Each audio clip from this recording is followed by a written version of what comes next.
नमस्कार साथियों। Day to day current affair की जो इकोनॉमिक्स की टर्मिनोलॉजी होती है वो कितनी इम्पोर्टेंट होती है वो आप देखेंगे हम।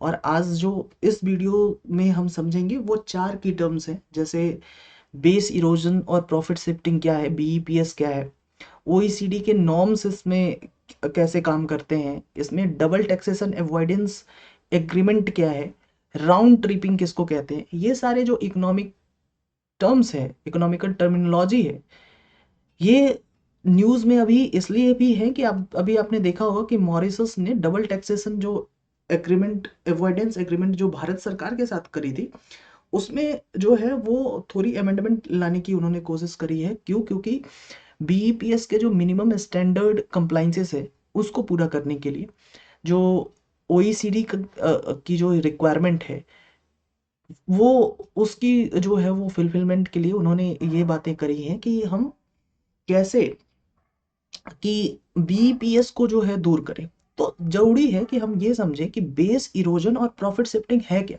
आखिर इसमें बेस शब्द का इस्तेमाल क्यों किया जा रहा है। सबसे पहले आप ये बात समझिए साथियों कि हम ऐसे टर्म्स को पढ़ते क्यों हैं। क्योंकि आप देखिए कि मैंने यूपीएससी 2016 के क्वेश्चंस आपके सामने रखे हैं। इसमें इन्होंने सीधे सीधे आपसे पूछा है कि बेस इरोजन और प्रॉफिट शिफ्टिंग का मतलब क्या है। इसका मतलब ये है कि ये बेस इरोजन और प्रॉफिट शिफ्टिंग एक टैक्स इवेजन का तरीका है। सीधे शब्दों में कहें तो टैक्स चोरी का तरीका है। बीईपीएस जो है वो टैक्स चोरी का तरीका है। साथियों, जो डेवलप्ड कंट्रीज है, जो डेवलपिंग कंट्रीज है, वहाँ जो बड़ी बड़ी मल्टीनेशनल कंपनीज हैं, उनके द्वारा दिए गए कॉरपोरेट टैक्सेस के ऊपर ही बड़ी बड़ी जो डेवलपिंग कंट्रीज की इकोनॉमी है वो कहीं ना कहीं डिपेंडेंट होती है। और जब भी बीईपीएस का इस्तेमाल किया जाता है, यानी बेस इरोजन और प्रॉफिट शिफ्टिंग का इस्तेमाल किया जाता है, तो उससे ऐसी कंट्रीज के इकोनॉमी को हार्म होता है। और ऐसी कंट्रीज जो है बार बार शिकायत करती हैं कि हमारे पास इस ये बीईपीएस को जो है वो हटना चाहिए। तो हम ये समझें सबसे पहले कि ये बेस शब्द का इस्तेमाल क्यों हो रहा है, बेस इरोजन का इस्तेमाल क्यों हो रहा है। ठीक है। और प्रॉफिट शिफ्टिंग का तो मतलब आपको पता ही है कि प्रॉफिट एक जगह से दूसरे जगह शिफ्ट कर रहे हैं, मतलब एक जगह से दूसरे जगह ले जा रहे हैं। कहाँ लेके जा रहे हैं? वो जगह जहां टैक्सेस ज्यादा थी से वहां वो जगह जिसको टैक्स हेवन कहते हैं, जहां टैक्सेस कम है। ठीक है। सबसे पहले बेस इरोजन की बात करते हैं। साथियों, अगर आप एक कॉरपोरेट कंपनी हैं, आप एक कॉरपोरेट हाउसेस हैं, अडानी है, अंबानी है, तो आपको क्या करना है? सरकार को टैक्सेस देने हैं। ठीक है। रिलायंस लिमिटेड है तो सरकार को रिलायंस लिमिटेड टैक्स देगी। ये जो टैक्स देगी सरकार को, उसके बेस क्या होंगे? किस बेसिस पे वो टैक्स देगी? क्या अपने की गुडविल की बेसिस पे टैक्स देगी? The answer is no. सरकार को जो टैक्स दिया जाता है इन कॉरपोरेट कंपनियों के द्वारा, उसकी जो बेस होती है वो प्रॉफिट, यानी प्रॉफिट के बेस पे टैक्स दिया जाता है। यानी कि अगर आपके पास 100 रुपए हैं और सरकार की जो टैक्सेस की पॉलिसी अगर 30% है, तो 30 रुपए जो है आप सरकार को देंगे, तो आपके पास बचे कितने? 70 रुपए। यानी कि आपके जितने प्रॉफिट होंगे उसका 30% हिस्सा, 40% हिस्सा सरकार ले लेती है कॉर्पोरेट टैक्स के रूप में। ठीक है। यानी आपकी जो बेसिस है, बेस है सरकार के को टैक्स देने का, वो है प्रॉफिट। तो क्यों ना ऐसा किया जाए कि 100 रुपए की जो अगर हमारी प्रॉफिट है, उसमें 99 रुपए हम ऐसे करें कि हम ऐसी कंट्रीज में इसको ट्रांसफर कर दें जहां की जो टैक्स रेट है, मान लो कि भारत में कॉर्पोरेट टैक्स 30% है और मॉरिशस में कॉर्पोरेट टैक्स जो है मान के चलो कि 5% है, तो हम मॉरिशस में ट्रांसफर कर दें। हम ये कहें कि 100 रुपए हमारे प्रॉफिट हुए, उसमें 99 रुपए के मैंने रिसोर्सेस कर दे, उसमें से कुछ लोन मैंने ले रखा है मॉरिशस से, एक सेल कंपनी हमने मॉरिशस में खोल दी। तो ये सब मैं क्या कर रहा हूँ? ये सब मैं इसलिए कर रहा हूँ, इतनी सारी चीजें मैं कर रहा हूँ इसलिए क्योंकि मुझे प्रॉफिट कम करना है, बेस को इरोज करना है, बेस को हटाना है, बेस को कम करना है। यानी प्रॉफिट अगर 1 रुपए होगी तो हमको 30 पैसा ही देना पड़ेगा सरकार को टैक्स।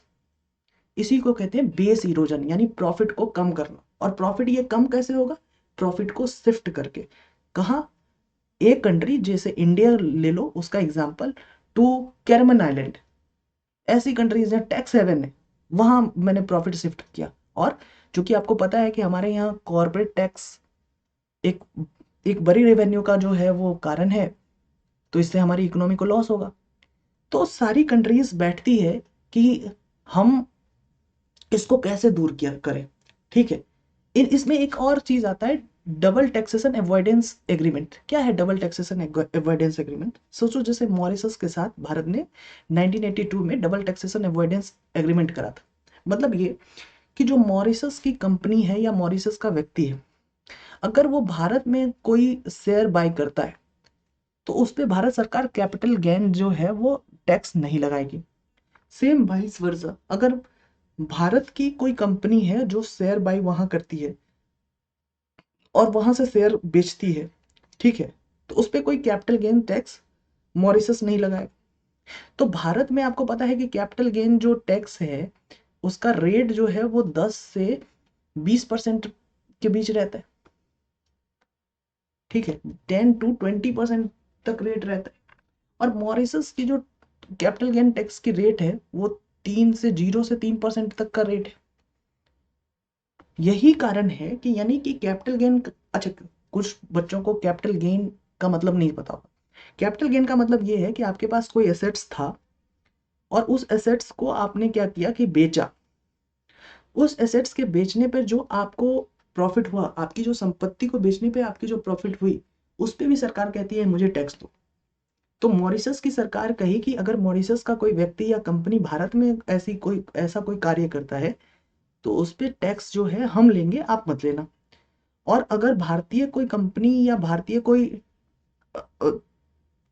पर्सन अगर मॉरिशस में जाकर ऐसा कोई काम करता है, उस पर भारत सरकार कहे कि हम टैक्स लेंगे। इसको कहते थे डबल टैक्सेशन अवॉइडेंस एग्रीमेंट। हालांकि 2016-17 में इनको चेंज किया गया कि जो सिंगापुर से और मॉरिशस से भी जो इन्वेस्टमेंट भारत में होगा उस पे भी जो है वो पूरे टैक्सेशन लगेंगे। ये सारे एग्रीमेंट चेंज हुए, लेकिन आप सीधे सीधे समझे कि डबल टैक्सेशन अवॉइडेंस स्कीम का मतलब ये कि एक प्रॉफिट पे दो देश टैक्स ना ले।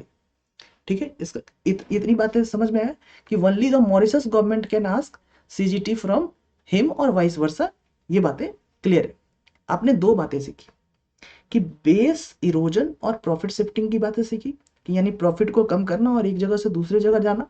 और एक ही प्रॉफिट होने पे दो कंट्रियां ने ये डिसाइड करा कि आपके यहाँ के लोगों को आप प्रॉफिट ले लो, मेरे यहाँ के लोगों का मैं प्रॉफिट ले लूंगा।